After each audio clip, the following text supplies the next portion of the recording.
Evet.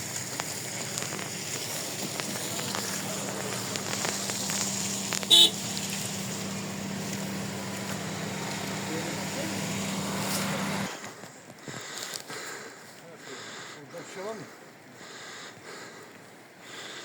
İyice kontrol et sen de. Bekle mi abi?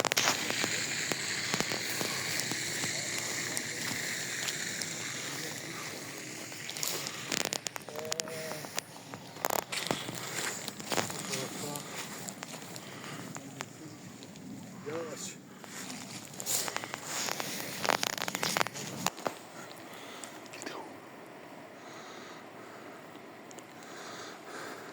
O zaman devam edelim buradan aşağı ineceğiz.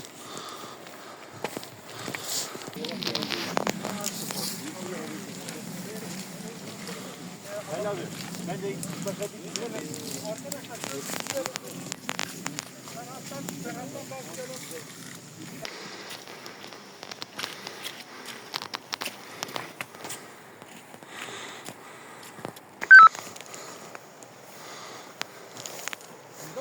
Merkez. Dinlemede Duak 2. Alın.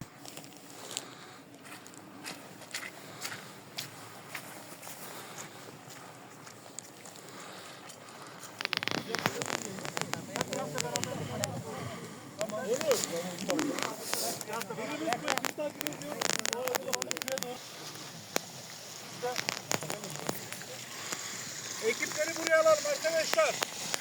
Bütün ekipler. David.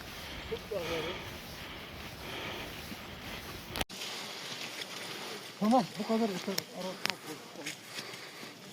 Onlar mı istiyorlar bu?